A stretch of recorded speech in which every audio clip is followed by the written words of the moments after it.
অধ্যায় নাম্বার 8 এর খেয়াল করো আমাদের যে উদ্দীপকগুলি আমরা কাজ করব। প্রথমে আমরা আসি অধ্যায় নাম্বার 8 এর রিকার্ডোর তত্ত্ব নিয়ে। রিকার্ডোর তত্ত্ব তোমরা পারো। আমি রিকার্ডোর তত্ত্ব একটু চিত্রটা একটু বুঝাই দিই। আর যদি রিকার্ডোর সংজ্ঞাটা বলি যে খাজনা হলো জমির সেই অংশ যা জমির আদি ও অক্ষয় শক্তি ব্যবহার করার জন্য পায়। খাজনা হলো জমির সেই অংশ যা জমির আদি ও অক্ষয় শক্তি ব্যবহারের জন্য পায়। এবং এখানে যে টপিকগুলো নিয়ে বেশি পড়বো, একটা হলো অর্থনৈতিক খাজনা বা আধুনিক খাজনাটা পড়বো, আর হচ্ছে কি রিকার্ডের খাজনা, আর হচ্ছে অনুপার্জিত আয়। এই তিনটা টপিক ভালো করে পড়বো। আর হচ্ছে নিম খাজনা মোট খাজনা নিয়ে সূত্রটা ভালো করে পড়বো। আবারও বলতেছি, একটা হচ্ছে নিম খাজনা মোট খাজনা সূত্র দিয়ে অঙ্ক আসতে পারে, এটা ভালো করে পড়বো। নিম খাজনা মোট খাজনা নিয়ে সূত্র নিয়ে অঙ্কগুলি করবো। নিম খাজনা মোট খাজনা নিট খাজনা এগুলি দিয়ে অঙ্কগুলি দেখবো। আর হচ্ছে তোমার অনুপার্জিত আয় একটু দেখবো। আর হচ্ছে তোমার বললাম রিকার্ডের তত্ত্বটা পড়বো, আর আধুনিক খাজনা তত্ত্বটা পড়বো। মোটামুটি ইম্পর্টেন্ট বিষয়ের মধ্যে হচ্ছে যদি বলতে চাও তাহলে 4টা টপিক। একটা হচ্ছে আধুনিক খাজনা, রিকার্ডের তত্ত্ব, আর হচ্ছে কি ওই যে বললাম অনুপার্জিত আয়, আর হচ্ছে নিট খাজনা মোট খাজনা দিয়ে সূত্র করবে 4টা। আমি রিকার্ডের তত্ত্ব একটু আলোচনা করে দিয়ে যাই। রিকার্ডের তত্ত্ব আসলে মূল ব্যাপারটা হচ্ছে এরকম, উনি 3টা ভাগে ভাগ করছে জমিটাকে। একটা এ জমি, এটা বি জমি, এটা সি জমি।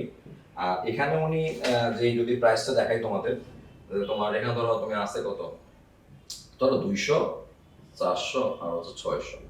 ঠিক আছে, যদি এমন হয় তাহলে সংক্ষেপে যদি আমি বলে যাই একটু, চিত্রে ভূমি অক্ষ হচ্ছে জমি, আর লম্বকে কি দেখাইছে, লম্বকে হচ্ছে আয় ব্যয়, আয় আর হচ্ছে কি দেখাইছে, ব্যয় দেখাইছে। খেয়াল করো, যদি এমনটা আসে চিত্র দিয়ে, যদি প্রশ্ন আসে যে ভূমি অক্ষে জমি, লম্বকে আয় ব্যয়, এ হচ্ছে প্রথম শ্রেণীর জমি, বি হচ্ছে দ্বিতীয় শ্রেণীর জমি, আর সি হচ্ছে তৃতীয় শ্রেণীর জমি। আচ্ছা, তারপর তোমাকে লিখবে যে প্রথম শ্রেণী জমির আয়, প্রথম শ্রেণী জমির আয় কত টাকা। এখানে আয় হচ্ছে কি এটা 600 টাকা, আয় হচ্ছে 600 টাকা। আর প্রথম শ্রেণীর জমির ব্যয় কত টাকা বা খরচ, 200 টাকা। তাহলে লাস্ট যদি বলি যে প্রথম শ্রেণীর জমির খাজনা, খাজনা কত হলো, 400 টাকা। তাহলে একটা শেষ, একটা আমাদের শেষ। আবার দ্বিতীয় শ্রেণী জমির আয় 400 টাকা, দ্বিতীয় শ্রেণীর জমির ব্যয় 200 টাকা। আর লাস্ট যদি বলি যে দ্বিতীয় শ্রেণীর জমির খাজনা কত টাকা, 200 টাকা। ওকে, লাস্ট গেল তৃতীয় শ্রেণী জমির আয় হচ্ছে কি 200 টাকা, তৃতীয় শ্রেণীর জমির ব্যয় হচ্ছে কি 200 টাকা, আর তৃতীয় শ্রেণীর জমির খাজনা 0 টাকা। ভালো করে খেয়াল করো, প্রথম শ্রেণীর জমির আয় 600 টাকা, ব্যয় 200 টাকা, হইলো 200 টাকা। দ্বিতীয় শ্রেণীর জমির আয় 400 টাকা, ব্যয় হচ্ছে কি 200 টাকা, হইলো 200 টাকা। আর তৃতীয় শ্রেণীর জমির আয় 200 টাকা, ব্যয় 200 টাকা, তাহলে হইলো কত, 0 টাকা। এটা হচ্ছে খাজনাবিহীন জমি। ঠিক আছে, তাহলে আমাদের রিকার্ডটা আমরা পারবো। এরপরে চলে আসো আধুনিক খাজনা। আধুনিক খাজনাটা একটু দেখাই দিচ্ছি। আধুনিক খাজনা যদি দেখাই তোমাদের, আধুনিক খাজনাটা একটু দেখাচ্ছে। আধুনিক খাজনাটা হচ্ছে এরকম দেখতে।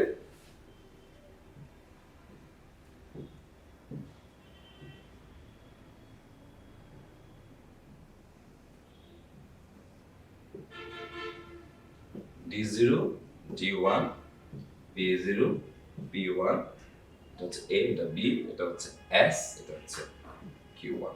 আচ্ছা, যদি বলে আধুনিক খাজনা আলোচনা করলে চিত্রের ভূমি অক্ষ হচ্ছে তোমার ভূমির পরিমাণ, আর লম্ব অক্ষ হচ্ছে দাম। ভূমির পরিমাণ আর দাম। D0, D1 হচ্ছে তোমার এখানে বলা হয়েছে ভূমির চাহিদা, আর Q1S হচ্ছে ভূমির যোগান। আবার বলতেছে চিত্রের ভূমি অক্ষে জমি, লম্ব অক্ষে দাম, ভূমির দাম, আর D0, D1 হচ্ছে ভূমির চাহিদা, আর Q1S হচ্ছে ভূমির যোগান। এর হচ্ছে চিত্র পরিচিতি দিয়ে বলে বললাম। আচ্ছা, এখন যদি বলি যে এখানে যদি বলা হয় জমি বা উপকরণের যোগান সম্পূর্ণ স্থির রেখে, যোগান রেখা যদি বলি হয় যে এখানে চিত্রিকা দেখা যায় যে ভূমির যোগান Q1 স্থির রেখে, ভূমির যোগান Q1 স্থির রেখে প্রাথমিক চাহিদা যদি কত হয়, D0 হয়। প্রাথমিক চাহিদা যদি কি হয়, D0 হয়, অর্থনৈতিক খাজনা হয় O P0 A Q1। আবারও বলতেছি, চতুর্দিকে দেখা যায় যে Q1S জমির যোগান স্থির রেখে প্রাথমিক চাহিদা D0 হলে অর্থনৈতিক খাজনা হচ্ছে O P0 A Q1। এই পর্যন্ত গেল। এরপর যদি বলা হয় চাহিদা D0 থেকে D1 বৃদ্ধি পেলে, আবার যদি বলা হয় চাহিদা D0 থেকে D1 বৃদ্ধি পেলে অর্থনৈতিক খাজনা পরিমাণ যদি বৃদ্ধি পায় তাহলে কত হবে, O P1 B Q1। এটা হচ্ছে পরবর্তী যে বৃদ্ধিটা পাচ্ছে। আমি আবারও বলতেছি যে ভূমি অক্ষ হচ্ছে জমি, লম্ব অক্ষ হচ্ছে দাম, D0 D1 হচ্ছে ভূমির চাহিদা, আর Q1S হচ্ছে ভূমির যোগান। চিত্র থেকে দেখা যায় যে ভূমির যোগান Q1S স্থির রেখে যদি চাহিদা প্রাথমিক চাহিদা যদি D0 হয়, অর্থনৈতিক খাজনা হচ্ছে OP0 AQ1। এখন চাহিদা যদি D0 থেকে D1 বৃদ্ধি পায়, তাহলে এখানে অর্থনৈতিক খাজনা বৃদ্ধি কত হয়, OP1 BQ1। এই হচ্ছে মোটামুটি এটা। আর আরেকটা হচ্ছে অনবর্জিত, আরেকটা বাসায় দেখবা, আর সূত্রগুলি একটু দেখবা। আর এখানে স্পেসিফিক যে উদ্দীপকগুলি একটু ভালো করে পড়বা, সেটা হচ্ছে 9 নাম্বার, 15 নাম্বার, 14 নাম্বার, 22 এবং 24। 9, 15, 14, 22, 24 ভালো করে দেখবা। আর জ্ঞান দেখবা হচ্ছে যেগুলি, সেগুলো একটু বলে দিচ্ছি।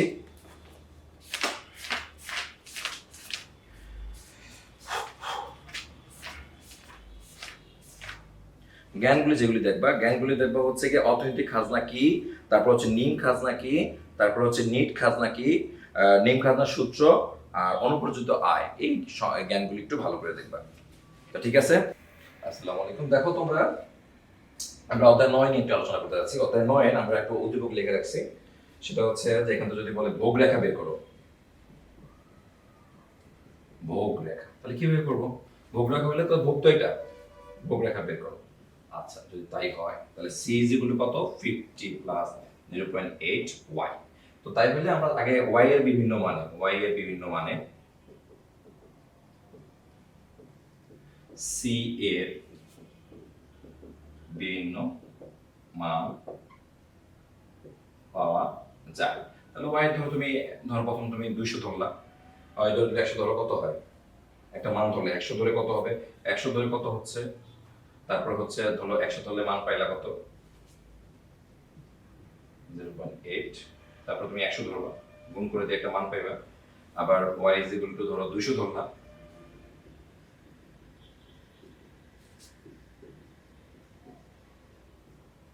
তারপর হচ্ছে y ধরো আরো তুমি ধরলা 300 ধরলা।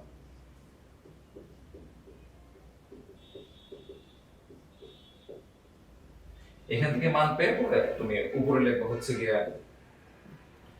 y এর মানটা লেখলা, c এর মানটা লেখলো উপরে, তো ভোগ ব্যয় লেখলো উপরে, আর নিচে লেখলো হচ্ছে জাতীয় আয়। যে মানটা পাইলা সেই মানটা টান উপরে ভোগ ব্যয় ধরবা, নিচে জাতীয় আয় ধরে চিত্র লিখে দিবা। তো দেখো আমরা আসলে যেটা লিখে দিলাম আমার সুন্দর করে, সেটা হচ্ছে যে y যদি 0 ধরি তাহলে কত আসে? 50।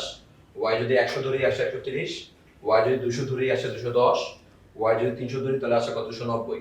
এই চার অনুসারে মানগুলি বসাইলাম। তারপর হচ্ছে এরকম বাম দিক থেকে ডান দিকে ঊর্ধ্বক্রমে একটা রাখা হবে এবং এরকম একটা অবস্থান আসবে। তোমার ব্যাখ্যা দেওয়া লাগবে না, শুধু চিত্র ডাকলে চলবে। ঠিক আছে, গেল এটা। আর 4 নম্বর কোশ্চেনটা হচ্ছে এরকম যে 50 টাকা বৃদ্ধি পেলে, সরকারি ব্যয় 50 টাকা বৃদ্ধি পেলে কি হয়? সরকারি ব্যয় 50 টাকা বৃদ্ধি পেলে, তাহলে 50 টাকা যদি বেতায় লিখে নিবা যে সরকারি ব্যয় 50 টাকা বৃদ্ধি পেলে, 50 টাকা বৃদ্ধি পেলে। আচ্ছা, বৃদ্ধি পেলে কি হয়? খেয়াল করো, বৃদ্ধি পেলে হচ্ছে আমাদের যেটা ছিল তার চেয়ে আরো 50 টাকা, জি আছে কত? 70 টাকা, হাতে আরো 50 টাকা বাড়বে, তাহলে 120। তাহলে আগের সমীকরণটাই লেখো, y c plus i plus g। তাহলে c কত আছে আমাদের?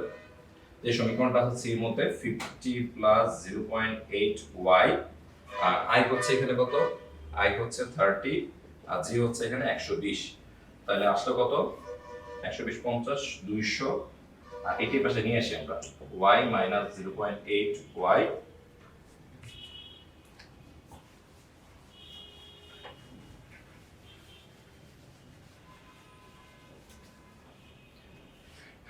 বা এখানে হচ্ছে 0.2y, আর এখানে হচ্ছে 200, বা y কে যদি আমরা 200 দিয়ে ভাগ দেই তাহলে যেটা যেটা আছে সেটাই হবে।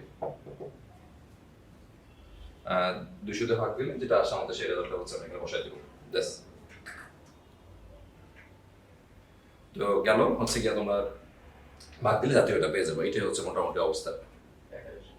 তো এখানে আসে তোমাদের হচ্ছে 1000 আসে, জাতীয় আসে হচ্ছে 1000। আচ্ছা, গেল। তাহলে এই অঙ্কগুলি দেখবা। আর কি কি অঙ্ক দেখবা এখান থেকে বলেছি, জাতীয় এখান থেকে বলবা, জিডিপি জিএনপি ভালো করে দেখবা, স্বয়ংভূত ভোগ, প্রযোজিত ভোগ দেখবা। আর উদ্দীপক যে কোটা দেখবা একটু বলে দিচ্ছি। উদ্দীপকগুলির মধ্যে দেখবা হচ্ছে গিয়া 13, 15, 14, 17, 25, 33। ভালো করে খেয়াল করো, 13, 15, 14, 17, 25, 33 এই কটা উদ্দীপক। এই টপিক্সের উপর একটু দেখে নিবা। 13, 15, 14, 17, 25 এবং 33 এছাড়া তোমরা যে প্রশ্নগুলি পড়বা জ্ঞানমূলক সেগুলি একটু একটু বলে দিচ্ছি। এখানে জ্ঞানমূলকগুলি পড়বা হচ্ছে গিয়ে জিএনআই কি, তারপর হচ্ছে জিএনপি কি, তারপর হচ্ছে দ্বৈত গণনা সমস্যা, জিডিপি কি, জিডিপি জিএনপি পার্থক্য সহ এগুলি আনুষঙ্গিক বিষয়গুলি একটু ভালো করে পড়ো।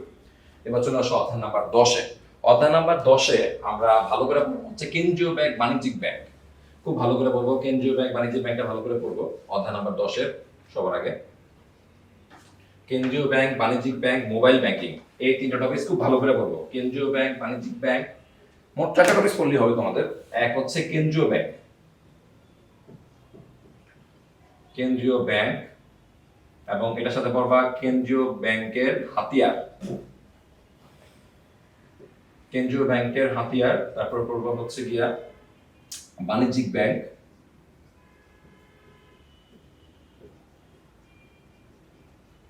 তারপর হচ্ছে গিয়ে পড়বা মোবাইল ব্যাংকিং,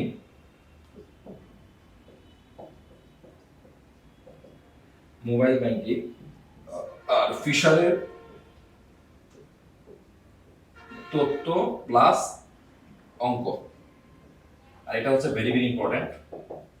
তারপর হচ্ছে এই দুইটা হচ্ছে ভেরি ভেরি ইম্পর্টেন্ট, আর এইটাও ভেরি ভেরি ইম্পর্টেন্ট। এই কয়টা টপিক সেখানে ভালো করে পড়বা, এগুলো পড়ছো তোমরা পারো ভালো সবাই করে। তো কেন্দ্রীয় ব্যাংক, কেন্দ্রীয় ব্যাংক এটা খুব ভালো করে পড়বা কার্যগুলি সহকারে। আর হচ্ছে মোবাইল ব্যাংকিং, বাণিজ্যিক ব্যাংক, আর ফিশারের তথ্য আর ফিশার অঙ্কগুলি খুব ভালো চমৎকার করে পড়বা। আর এগুলো যদি পড়ো ইনশাআল্লাহ, আসলে একবার এত ডিটেইলস তো আসলে আলোচনা করা সম্ভব না, কারণ বাসায় একটু পড়বা। কেন্দ্রীয় ব্যাংকটা ভালো করে পড়বা, কেন্দ্রীয় ব্যাংকের কার্যগুলিটা পড়লা, বাণিজ্যিক ব্যাংকটা পড়লা, বাণিজ্যিক কার্যগুলিটা পড়লা, ফিশারের সূত্রটা ভালো করে পড়লা। ফিশারের এই যে সূত্র দিয়ে M plus M B, M prime B prime, এই যেগুলো পিটি, এই সূত্র দিয়ে অঙ্কটা আছে P is equal to M B plus M prime B prime T, এটা দিয়ে একটা অঙ্ক আসতে পারে। এই অঙ্কটা ভালো করে পড়বা, এবং স্পেসিফিক এখানে যে উদ্দীপকগুলি আমাদের বইয়ে আছে সেই উদ্দীপকগুলি দেখবা। 37 নাম্বার, 24 নাম্বার, 11 নাম্বার, 26 নাম্বার এবং 36 নাম্বার। 37, 24, 11, 26 এবং 36 এই যে উদ্দীপকগুলি আছে এই টপিকসের উপরে, এগুলো একটু ভালো করে দেখবা। এছাড়া কেন্দ্রীয় ব্যাংক, বাণিজ্যিক ব্যাংক এগুলো ভালো মতো পড়লে, মোবাইল ব্যাংকিং এর উদ্দীপক হতে পারে, ওই যে আছে না যে তোমার মোবাইল ব্যাংকিং একটা উদ্দীপক হতে পারে, এরকম আসতে পারে। তারপর কেন্দ্রীয় ব্যাংক নিয়ে উদ্দীপক আসতে ভালো করে পড়বা। তারপর হচ্ছে গিয়া ফিশার তথ্য, তোমাদের ঋণ সেজনটা আমি যারা পারো তারা পড়ে যাবে, আর না পারো তারা একটু কাজ করলেও চলবে। আর বাকিগুলি যেগুলি আছে এগুলি একটু ভালো করে সুন্দর করে পড়ো, ইনশাআল্লাহ তোমাদের পরীক্ষা সব ভালো হবে। আর এটি আমাদের শুভকামনা রইলো, বাসায় একটু পড়ো, আর যদি সমস্যা হয় তাহলে নক করো। এখন আসলে অল্প সময়ের মতো অনেক চ্যাপ্টার ছিল, তো আসলে চেষ্টা করছি আমরা জাস্ট ভালো করে বোঝানোর জন্য, যতটুকু পারছি আল্লাহ তাআলা ভালো জানে। ভালো মতো পড়ো, সবাই ভালো থাকো, এই শুভকামনা রইলো। আল্লাহ হাফেজ।